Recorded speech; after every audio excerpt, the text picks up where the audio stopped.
الحمد لله الذي يدعو على الجماعة والصلاة والسلام على صاحب الشفاعة وعلى آله وأصحابه أولي الصدق والأمانة وعلى سائر أهل السنة والجماعة. أما بعد فأعوذ بالله من الشيطان الرجيم. بسم الله الرحمن الرحيم. إلا تنصروه فقد نصره الله إذ أخرجه الذين كفروا ثاني اثنين إذ هما في الغار إذ يقول لصاحبه لا تحزن إن الله معنا إلى آخر الآية. آمنت بالله صدق الله مولانا العظيم وبلغنا رسوله النبي الأمين المختار الكريم ونحن على ذلك لمن الشاهدين والشاكرين والحمد لله رب العالمين. بندے پروردگارم امت احمد نبی دوست دارم چار یار تابع اولاد علی مذہب حنفی دارم ملت حضرت خلیل خاک پائے غوث اعظم زیر سایہ ہر ولی شافع مذنبہ کے کرم میں لاج رکھ لی میرے کھوٹے پن کی نسبتوں کا کرم ہے یہ خالق کھوٹا ہوتے ہوئے بھی کھڑا ہے. آئیے سب سے پہلے ہم اور آپ مل کر اپنے اور ساری کائنات کے مرکز عقیدت صبح کائنات کے شمس الضحیٰ شام کائنات کے بدر الدجا مصطفیٰ جان رحمت شمع بزم ہدایت رونق بزم جنت نوشئی بزم جنت یتیموں کے مولا غریبوں کے ملجا سند الاسقیاء احمد مجتبیٰ محمد مصطفیٰ روح فدا صلی اللہ علیہ وسلم کی بارگاہ میں اپنی غلامی کا ثبوت دیتے ہوئے باوز بلند درود پاک کا دیانی چھار کرنا پڑا.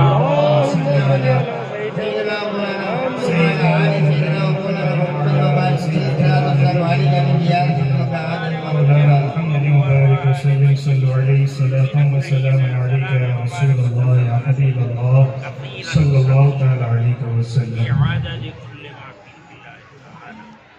قلندر لاہوری اقبال کہتے ہیں کہنے لگے حضور کے چاہیے فکر عیال بھی.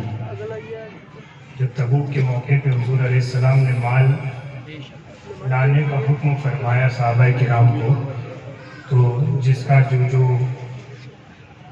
جتنی استطاعت تھی اس کے مطابق لے آیا. حضرت فاروق اعظم آدھا مال گھر رکھ کے آئے اور آدھا لے کر چلے آئے. حضرت صدیق اکبر رضی اللہ عنہ سارا سامان لے آئے. گھر میں جتنا کوڑا کرکٹ تھا وہ بھی سمیٹ کے لے آئے اور جو کرتا پہنا ہوا تھا تو اس میں بٹن لگے ہوئے تھے تو وہ بٹن بھی توڑ کر ڈال دیے اور وہاں کانٹے لگا لیے. وہ پھر وہ سارا سامان سمیٹ کے حضور کی بارگاہ میں لے آئے تو رسول اللہ صلی اللہ علیہ وسلم نے ارشاد فرمایا کہ گھر پہ بھی کچھ چھوڑا ہے. بال بچوں کی بھی فکر ہونی چاہیے. اس منظر کو اقبال کہتے ہیں کہنے بولے حضور کہ چاہیے فکر عیال بھی کہنے لگا وہ حق و صداقت کا تاجدار پروانے کو چراغ تو بلبل کو پھول بس صدیق کے لیے ہے خدا کا رسول بس. اقبال جس منزل پہ جا کے بات کرتا ہے نا تو وہ بڑی اونچی بات ہے. وہ پورا شکوہ کر جاتا ہے اور پھر جوابی شکوہ لکھتے لکھتے آخر میں جا کے کہہ دیتا ہے کہ ساری باتیں ایک طرف رہ گئی تمہیں کچھ سمجھ میں آئے نہ آئے دین کیا ہے اسلام کیا ہے توحید کیا ہے نبوت کیا ہے کچھ سمجھ میں آئے نہ آئے ایک بات سمجھ لو اگر وہ سمجھ میں آ جائے تو دنیا بھی کامیاب آخرت بھی کامیاب.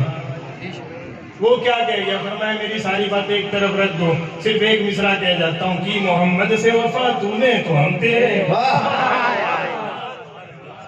یا اللہ تجھے راضی کرنے کے لیے کیا کرنا پڑے گا. اصل میں یہ سوال ہے اگر آپ شکوہ پڑھیں نا تو وہاں یہ سوال ہے کہ تجھے راضی کرنے کے لیے کیا کرنا پڑے گا. تو اللہ کی طرف سے جو جواب آیا ہے اس کو اقبال نقل کر رہا ہے کہ مجھے اس سوال کے جواب میں اللہ نے فرمایا کہ محمد سے وفا تو نے تو ہم تیرے.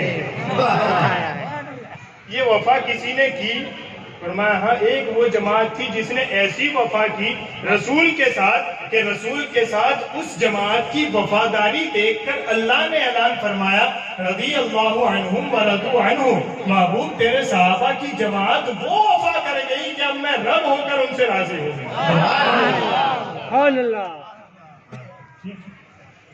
یہ صحابہ کرام پوری جماعت، ٹھیک ہے، اور اس پوری جماعت ٹھیک ہے۔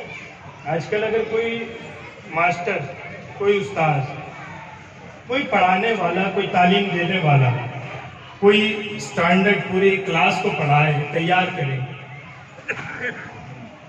اور تیار کرنے کے بعد اس کا امتحان ہو، اور امتحان میں کچھ پاس ہوں کچھ فیل ہوں، کبھی 80%، کبھی 90%، کوئی نہیں پڑھا پایا ڈھنگ سے تو 50%۔ یہی نا بات ہے۔ کوئی سبجیکٹ ہوتا ہے، کوئی وشے ہوتا ہے جس کو پڑھایا جا رہا ہے، اور ایک پڑھانے والا ہوتا ہے، اور اس کے بعد ایگزام ہوتا ہے، اور پھر ریزلٹ آتا ہے۔ رسول اللہ صلی اللہ علیہ وسلم تشریف لائے، نبی کریم صلی اللہ علیہ وسلم کیا فرماتے ہیں؟ بعثت معلما، اللہ نے مجھے معلم بنا کے بھیجا، شکشک بنا کے بھیجا ہے، ٹیچر بنا کے بھیجا ہے، پڑھانے والا بنا کے بھیجا ہے۔ کس کو پڑھایا؟ فرمایا یہ جو ابو بکر صدیق سے لے کر امیر معاویہ تک صحابہ کی پوری جماعت ہے نا، اس کے استاد حضور ہیں۔ وہ سبجیکٹ کیا تھا، ذمہ داری کیا تھی، پڑھایا کیا، ٹاپک کیا تھا؟ ہمارے یہاں تو اتہاس پڑھا دیتے ہیں، کبھی گణت پڑھا دیتے ہیں، کبھی گجراتی انگریزی لینگویج میں پڑھا دیتے ہیں، کچھ اور پڑھا دیتے ہیں، سائنس پڑھا دیتے ہیں، آرٹس میں ڈال دیتے ہیں 10 کے بعد۔ ادھر کیا نصاب تھا، نبی کیا پڑھانے آتا ہے؟ لَقَدْ مَنَّ اللَّهُ عَلَى الْمُؤْمِنِينَ إِذْ بَعَثَ فِيهِمْ رَسُولًا يَتْلُو عَلَيْهِمْ آيَاتِهِ وَيُعَلِّمُهُمُ الْكِتَابَ وَالْحِكْمَةَ وَيُزَكِّيهِمْ۔ نبی کیا کرنے آتا ہے؟ فرمایا پہلے تو انہیں قرآن سکھاتا ہے، یتلو علیہم آیاتی، ان پر اللہ کی آیتیں تلاوت کرتا ہے، وَيُعَلِّمُهُمُ الْكِتَابَ وَالْحِكْمَةَ، انہیں اللہ کی کتاب سکھاتا ہے اور حکمت سکھاتا ہے، پھر وَيُزَكِّيهِمْ، اور ان کا تزکیہ کرتا ہے۔ تزکیہ مطلب فرمایا جو ایک انسان میں خرابیاں ہوتی ہے نا، ان خرابیوں کو نبی دور کرتے ہیں۔ کیا پڑھاتے ہیں؟ کہا ڈاکٹر۔ کیا بنا رہے ہیں؟ کہا وکیل۔ کیا بنا رہے ہیں؟ کہا انجینئر۔ میں نے کہا ٹھیک ہے ڈاکٹر ہیں، اچھا انسان ہے، کہا ڈاکٹر بنا سکتے ہیں، اچھا انسان کی گارنٹی نہیں۔ ڈاکٹر بنا دیں گے، وہ اندر جا کے بیٹھے اور ایک کیس کے 5 لاکھ لیں، اس کی گارنٹی ہم نہیں دے سکتے۔ ڈاکٹر بنا سکتے ہیں۔ کیا ہے؟ کہا انجینئر ہے۔ بڑا پڑھا ہے؟ کہا ہاں بڑا پڑھا ہے۔ یونیورسٹی میں پڑھا ہے؟ کہا پڑھا ہے۔ ڈگری ہے؟ ڈگری ہے۔ اچھے انسان ہے؟ کہا اس کی گارنٹی ہم نہیں دے سکتے، ماں باپ سے اونچی آواز میں بات کر سکتا ہے، اس کی گارنٹی نہیں دے سکتے۔ کیا ہے؟ کہا وکیل ہے، لائر ہے، بڑا اچھا کیس لڑتے ہیں۔ دھوکہ دہی جھوٹ بولتے، اچھے انسان ہیں، سچ بولتے، کہ اس کی گارنٹی نہیں دے سکتے، جھوٹا کیس بھی کسی کو جتا سکتے ہیں۔ کہ یہ سب پڑھانے کے بعد بھی اچھا انسان کا وہ ہم نہیں بناتے، وہ کہاں بنتا ہے؟ اللہ فرماتا ہے وہ میرے حبیب کی یونیورسٹی میں بنتا ہے، حبیب کی درسگاہ میں بنتا ہے۔ اچھا کتنا آتا ہے؟ حبیب تو پورے کلاس میں پڑھا رہے ہیں نا صحابہ کی، تو رزلٹ 50% آیا، 60% آیا، 70% آیا، 80% آیا۔ پہلا تو پڑھانے والے حبیب، پڑھنے والی جماعت صحابہ کی۔ سبجیکٹ کیا ہے؟ فرمایا ہم یہاں وہ سبجیکٹ نہیں رکھتے کہ جس کو پڑھ کے بھی انسان اچھا نہ بنے، سبجیکٹ ہم رکھتے ہیں تقوی کا، پرہیزگاری کا، صحابہ کا۔ کہاں؟ تو ہمارے یہاں تو یہ ہوتا ہے کہ کوئی سبجیکٹ پڑھا کے کسی کو امتحان لینے کے لیے بلا لیا جاتا ہے۔ جیسے ہم جیسا کوئی فقیر پڑھا ہے تو حضرت صاحب جیسے کسی ہستی کو بلاتے ہیں کہ بھائی آپ امتحان لیجیے، ہم نے پڑھایا ہے۔ یہی نہ ہوتا ہے؟ یا کسی یونیورسٹی میں پڑھا رہے ہیں تو اس میں ڈین کو بلاتے ہیں کہ ڈین آ کے امتحان لے لے کہ بھائی بچہ ٹھیک ہے کہ نہیں ہے۔ یہی نہ ہوتا ہے؟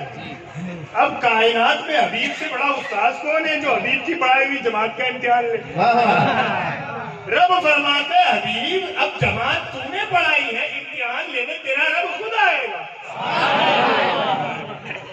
آپ کہیں گے مولانا صاحب یہ تو آپ اسٹوری سنا رہے ہیں، کوئی تحقیقی بات کریں، کوئی دلیل سے بات کریں، کوئی علمی بات کریں، یہ کیا اسٹوری سنا دی آپ نے؟ میں نے کہا یہ اسٹوری نہیں، پہلی تو میں نے حدیث پڑھی تھی، بوئستو معلما، حضور فرماتے میں ٹیچر بن کے آیا ہوں، اور یہ امتحان لینے والا اللہ ہے، یہ کون سی اسٹوری ہے؟ میں کہ یہ بھی اسٹوری نہیں، یہ بھی قرآن ہے۔ ان الذین یغضون اصواتهم عند رسول اللہ اولئک الذین امتحن اللہ قلوبهم للتقوی۔ یہ جو صحابہ کی جماعت رسول اللہ کی کلاس میں بیٹھ کے نیچی نیچی آواز میں، دھیمی دھیمی آواز میں باتیں کرتی ہے نا، ان کو جو حبیب نے پڑھایا ہے تو ان کا امتحان اللہ نے لیا ہے۔ کیا؟ اولئک الذین امتحن اللہ، اس جماعت کا امتحان اللہ نے لیا ہے۔ اچھا ہم تو سلیٹوں پہ لے لیتے ہیں، کاغذ پہ لکھوا لیتے ہیں، وہ نہیں بنا لاک ڈاؤن ہے تو آن لائن ہی کروا لیتے ہیں۔ اللہ تو نے امتحان لیا، حبیب کی جماعت کا لیا، تو ان چیزوں سے پاک ہے، یہ ان چیزوں پر لینے سے پاک ہے، تو نے کس کا لیا؟ فرمایا ہم نے ظاہر میں کسی چیز کا نہیں لیا، ہم نے محبوب کی پڑھائی ہوئی جماعت کے دلوں کا امتحان لیا۔ رزلٹ کیا ہے؟ حبیب استاد ہے، صحابہ کی جماعت ہے، ممتحن اللہ ہے، رزلٹ کیا آیا؟ فرمایا لِلتَّقْوَى لَهُمْ مَغْفِرَةٌ وَأَجْرٌ عَظِيمٌ۔ صحابہ کی جو جماعت حبیب نے پڑھائی ہے نا، وہ ایسی پڑھائی ہے کہ ان میں سے ایک بھی فیل نہیں ہوا، سارے کے سارے اعلیٰ نمبر سے پاس ہوئے۔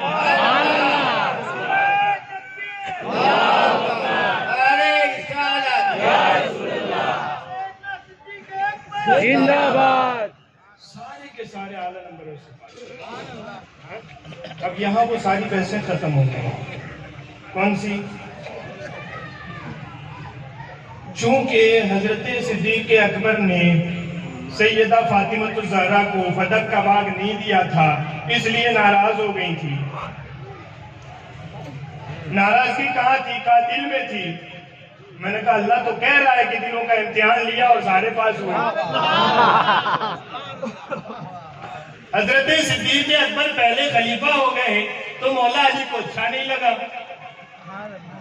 میں نے کہا یہ دعویٰ کس کا؟ کہا ہم کہتے ہیں۔ میں نے کہا یہ اچھا نہیں لگا، کہا دل میں اچھا نہیں لگا، زبان سے تو نہیں بولے۔ میں نے کہا دعویٰ بھی ہو تو کوئی پیچھے دلیل چاہیے صاحب، جو آپ کہہ رہے ہیں نا دل میں اچھا نہیں لگا، وہ رب تو کہہ رہا ہے کہ علی کا دل ہم نے دیکھا، علی بھی پاس ہو گئے۔ حضرت امیر معاویہ اور مولا علی کی جنگ ہوئی، ان کے دل میں کچھ تھا، ان کے دل میں کچھ تھا، ان کے دل میں کچھ تھا۔ میں نے کہا دل میں کچھ تھا تو ہم مفتیوں کو یہ آرڈر نہیں ہے، اجازت نہیں ہے کہ دل پہ فتویٰ لگائیں۔ اصول افتاء کا پہلا اصول یہ ہے کہ فتویٰ ظاہر پر دیا جاتا ہے، کیونکہ نیتوں کو جاننے والا رب ہے، ہم نہیں جانتے۔ میں نے کہا تو کب سے فتویٰ دینا لگا امیر معاویہ ٹھیک نہیں ہے؟ کہا ان کے دل میں کچھ تھا۔ میں نے کہا دل میں کچھ ہوتا تو رب کا قرآن اعلان کر دیتا، لیکن رب کا قرآن کہہ رہا ہے نہ حضرت امیر معاویہ کے دل میں کچھ ہے نہ مولا علی کے دل میں کچھ ہے، یہ رسول اللہ کی پڑھائی ہوئی جماعت ہے، سارے کے سارے پاس ہو چکے۔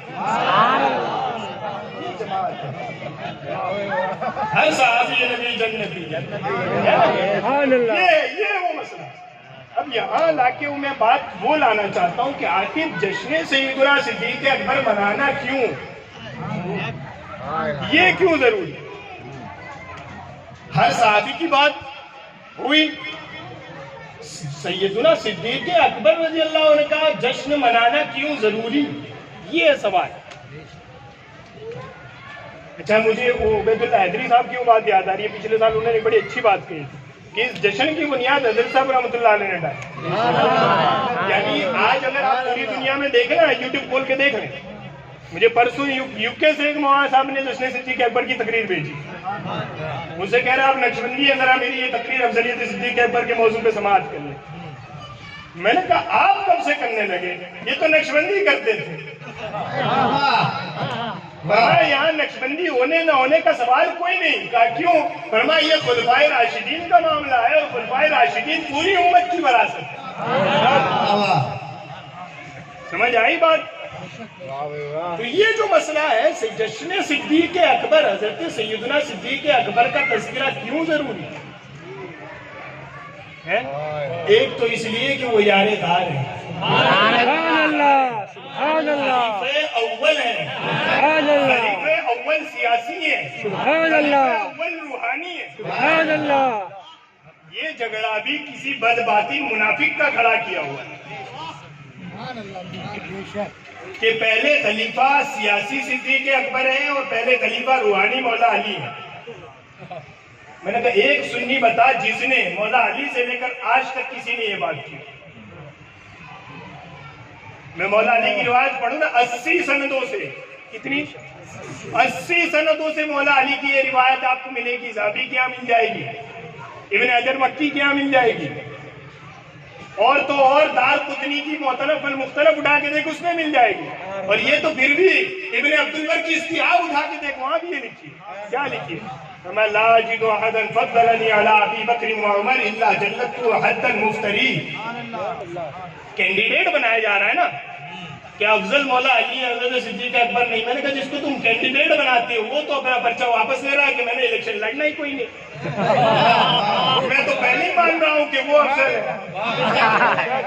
میں نے کہا اب یہ کیا ہو رہا ہے کہ زبردستی کینڈیڈیٹ مولا علی کو بنایا جا رہا ہے۔ مولا علی کیا کہنا ہے؟ مولا علی کہتے کسی خبیث نے مجھے ابو بکر و عمر سے افضل کہنے کی کوشش کی تو پہلے تو میں پسند نہیں کرتا، اور کوئی کہے تو جھوٹ بولنے کی سزا میں اسے 80 کوڑے ماروں۔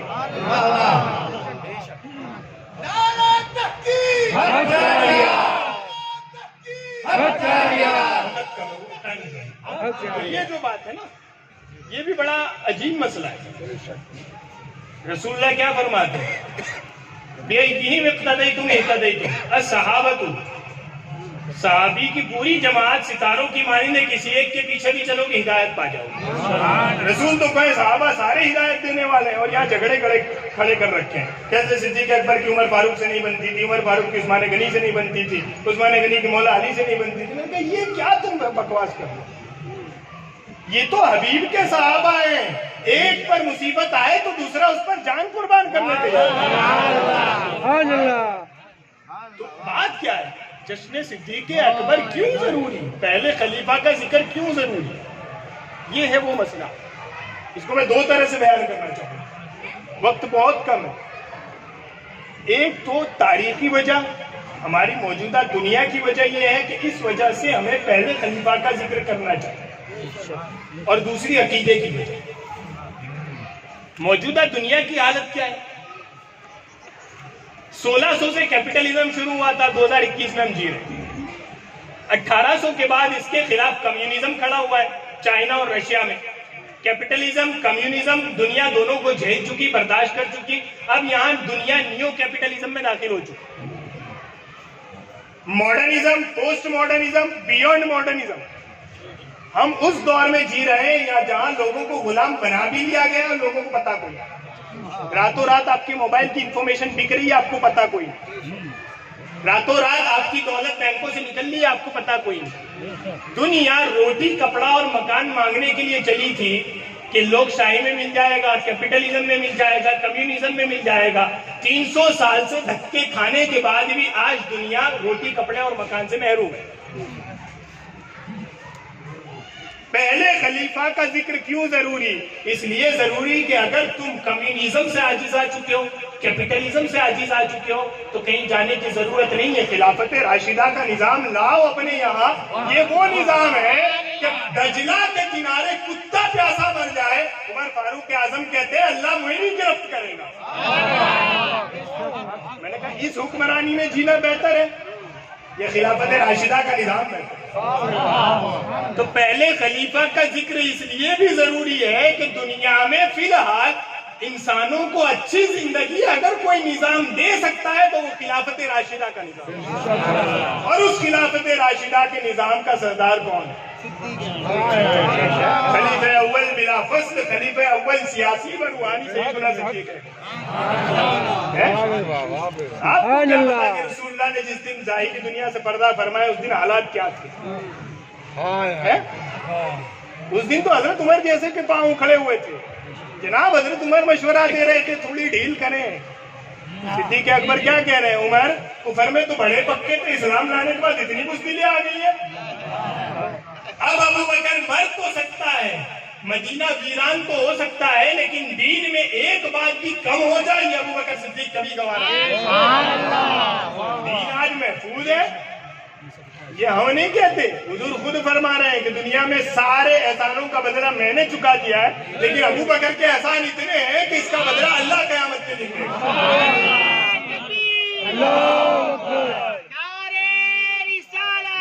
رسول اللہ. وجہ تو یہ کہ جس دنیا میں ہم جی رہے ہیں اس دنیا میں خلافت راشدہ کے نظام کی وہ بے انتہا ضرورت ہے، اس لیے خلیفہ اول بلا فصل کا ذکر لازم ہے. اور دوسری وجہ یہ ہے کہ بدعقید کی پہلے بھی ہمارے معاشروں میں کم نہیں تھی. پہلے ہی وہابیوں اور دیوبندیوں نے ہمارا جینا آرام کر رکھا. لوگوں کو بڑا پیار آتا ہے. میں نے کہا آپ کے بچے کو کوئی کہہ دے کہ آپ کا بچہ گدھے جیسا علم رکھتا ہے تو آپ کو غصہ نہ آئے تو آپ کی باپ کی غیرت بیکار ہے. تو جن بے ایمانوں نے یہ باتیں رسول کے لیے کہی ہیں ان پر ہمیں پیار آ جاتا ہے. کوئی شرم کا مقام ہمارے لیے بھی. تو پہلے ہی وہابیوں دیوبندیوں نے ہمارا جینا آرام کر رکھا تھا، لیکن نئے فتنے جو دو آپ کے سامنے آ رہے ہیں ان میں سے ایک آ چکا ہے تشیع کا فتنہ، شیعوں کا فتنہ، جو ننگے ناچ رہے ہیں نا خانقاہوں میں. یہ اس فتنے کی دین، یہ ایران کے پیسوں کی دین، یہ ایران کی پشت پناہی کی دین. یہ جو خانقاہوں میں کالے کالے جبے پہن کے بیٹھتے ہیں نا، یہ کوئی ایسے ہی نہیں، کالے کے پیچھے بھی کوئی حکمت ہے، کوئی پروپیگنڈا ہے. اور دوسرا کیا ہے پتہ ہے؟ ایک تو تشیع کا فتنہ ہے اور دوسرا قادیانیت آپ کے بیچ آ رہی ہے. قادیانیت پتہ ہے؟ غلام احمد قادیانی آپ کے پنجاب میں قادیان پڑھتا ہے، انڈیا پنجاب میں پڑھتا ہے، پاکستان پنجاب میں تو وہ لاہوری ہیں. انڈیا پنجاب میں قادیان پڑھتا ہے. قادیان میں غلام احمد نام کا بندہ 1906 میں اس نے نبوت کا دعویٰ کیا. اس کا تعلق پہلے خلیفہ سے کیا ہے اور اس کے جشن سے کیا ہے؟ رسول اللہ صلی اللہ علیہ وسلم جب ظاہری دنیا سے پردہ فرما رہے تھے تو ایک خبیث مسیلمہ کذاب نے یہ دعویٰ کیا تھا کہ چونکہ محمد رسول اللہ کا انتقال ہو گیا ہے اس لیے اللہ نے دوسرا نبی مجھے بنا کے بھیجا. پہلے خلیفہ کا مقام کیا ہے؟ حضرت صدیق اکبر نے ایک قانون بنایا تھا خلیفہ ہونے کے بعد کہ کوئی بوڑھا صحابی جنگ میں نہیں جائے گا، کوئی بدری صحابی جنگ میں نہیں جائے گا تاکہ یہ ہمارے بزرگ محفوظ رہے، شہید نہ ہو جائے، ان سے اسلام آگے چلتا رہے. لیکن جب مسلمہ نے یہ دعویٰ کیا نا تو صدیق اکبر نے اپنا بنایا ہوا قانون توڑ دیا اور یہ اعلان کیا کہ اب چونکہ ختم نبوت پہ حملہ ہوا ہے اور یہ بات ہوئی ہے کہ حضور آخری نبی نہیں، ان کے بعد بھی کوئی نبی ہے، تو اب صدیق کا یہ اعلان ہے کہ ہر بوڑھا صحابی، ہر بدری صحابی یمامہ میں جائے اور مسلمہ کے خلاف جہاد کرے. تو حضور کا آخری نبی ہونا یہ قطعی اور ضروریات دین کا عقیدہ ہے، اور اس عقیدے کو سب سے پہلے جس نے بچایا ہے اس کا نام سیدنا صدیق اکبر. یہ جشن صدیق اکبر اس لیے بھی ضروری ہے کہ ہمارے بیچ میں قادیانیت آ رہی ہے جو کہتی ہے کہ غلام احمد نام کا پنجاب میں پیدا ہونے والا کانا آدمی نبی تھا. اور یہ آپ یوں نہ سمجھے کہ یہ کوئی میں ادھر برہانپور کی بات کر رہا ہوں، ایم پی کی یا کسی یو پی کی بات کر رہا ہوں. میں آپ کے گجرات کی حالات کی نزاکت بتا رہا ہوں، ہمارے گجرات کے حالات کی نزاکت بتا رہا ہوں. اس لیے عقیدہ ختم نبوت کے تحفظ کو ہونے کے لیے جشن صدیق اکبر منانا ضروری ہے. دنیا کو بتانے کے لیے کہ خلیفہ اول بلا فصل، خلیفہ سیاسی و روحانی سیدنا صدیق اکبر کے کردار کی ضرورت آج کی دنیا کو اتنی ہے جتنی کل کی دنیا کو. سمجھ گئے؟ اس لیے یہ مناؤ جشن. سیدنا صدیق اکبر کی شانیں بیان کرو. کیا شان تو آپ سن چکے ہیں، کیا بیان کروں اس کی شان؟ جس فاروق اعظم کی یہ شان ہو، مولانا بھی کہہ رہے ہیں 950 سال تک جبریل امین فاروق اعظم کی شان بیان کرے، شان ختم نہ ہو. میں نے کہا ذرا اندازہ لگا نا، جس فاروق اعظم کی شان 950 سال فرشتوں کا سردار بیان کرے اور ختم نہ ہو، وہ فاروق اعظم ابو بکر صدیق کی ایک نے کی ہے. اور یہ کوئی ایسی بات نہیں مستدرک حاکم کی اٹھا کے دیکھیں، حضرت عمر فاروق زندگی بھر کہتے رہے کہ ابو بکر تیری ایک نیکی دے دے میری ساری لے لے. اور وہ کون سی دے؟ بلال کو خریدنے والی ایک نیکی دے, مسجد نبوی کی زمین خرید کے وقف کرنے والی نیکی دے, غار ثور والی رات حضور کو اپنے کاندھوں پہ اٹھانے والی نیکی دے, سبحان اللہ. اپنی نوجوان بیٹی کا نکاح حضور سے کرنے والی نیکی دے. کون سی نیکی دے؟ میں ثانیت نہیں, ابو بکر صدیق رسول اللہ کا دوسرا. قرآن نے کیا کہا؟ ثانیت نہیں, دو میں کا دوسرا, پہلے رسول دوسرا ابو بکر صدیق. کس میں؟ کس میں؟ فرمایا پہلے تو غار میں, پھر تھا اس کے بعد مدینے میں, پھر تھا اس کے بعد مزار میں, رسول اللہ کا مزار, صدیق اکبر کا مزار. اس کے بعد فرمایا سیاہ کی روایت, سیاہ کی روایت ہے حضور ایک ہاتھ میں صدیق اکبر کا ہاتھ لیے, دوسرے ہاتھ میں فاروق اعظم کا ہاتھ لیے, مسجد نبوی میں داخل ہوئے, صحابہ کرام میں خوشی کی لہر اٹھ گئی. حضور نے دیکھ کے فرمایا صحابہ خوشیاں مناؤ, ایسے ہی ہم قبر سے ابو بکر صدیق کا ہاتھ اور عمر فاروق کا ہاتھ پکڑ کے قیامت میں بھی پہلے رسول ہے دوسرے صدیق, قیامت میں بھی پہلے رسول ہے دوسرے صدیق. اور یہ جو روحانی اور سیاسی والی بات ہے, کس بے شرم نے یہ بات نکالی سمجھ نہیں آتی. میں نے کہا جو مصلی پہ کھڑا رہ کے نماز پڑھا رہا ہو وہ سیاست کر رہا ہے یا روحانیت کر رہا ہے؟ اور کس میں؟ حضور کی جماعت تو ساری کی ساری جماعت عظیم ہے نا. ایک صحابی, ہر صحابی, سارے ولی مل جائے کسی ایک صحابی کے درجے کو, ساری عظیم ہے نا. بعض محدثین لکھتے ہیں کہ صحابہ کی جماعت میں اگر کسی کو فیصلہ کرنا ہوتا نا کہ افضل کون ہے, بہتر کون ہے, اعلیٰ کون ہے, اور رسول یہ فیصلہ کر کے نہ جاتے, لوگوں پہ چھوڑ جاتے, تو یہ فیصلہ نہیں ہو سکتا. کیوں؟ کہا صدیق اکبر کو دیکھو تو ان جیسا سچا کوئی نہیں, فاروق اعظم کو دیکھو تو ان جیسا انصاف کرنے والا کوئی نہیں, عثمان غنی کو دیکھو ایک الگ مقام ہے, مولا علی کو دیکھو الگ مقام ہے, خالد کو دیکھو سیف اللہ ہے, ابو عبیدہ کو دیکھو ایک الگ مقام ہے. فرمایا رسول کی تو ساری جماعت عظیم ہے, کس کو آگے کرتے؟ فرمایا جس وقت رسول اللہ صلی اللہ علیہ وسلم مرض وصال میں بیمار ہوئے, خود رسول اللہ نے فیصلہ فرمایا مروا ابا بکر فلیصلی بالناس, لوگوں جاؤ ابو بکر سے کہو میرے مصلی پہ کھڑا رہ کے نماز پڑھا. سبحان اللہ, سبحان اللہ. قادیانی سے محفوظ رہنا ہے, صدیق اکبر کا جشن مناؤ.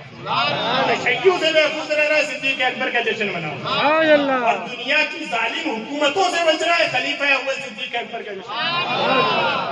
اللہ تبارک و تعالیٰ کی بارگاہ میں دعا ہے کہ سننے سے زیادہ عمل کی توفیق عطا فرمائے, خلافت راشدہ کے نظام کی اہمیت سمجھنے کی توفیق عطا فرمائے, اور اس کی برکتوں سے ہم سب کو مالا مال فرمائے. وآخر دعوانا الحمدللہ.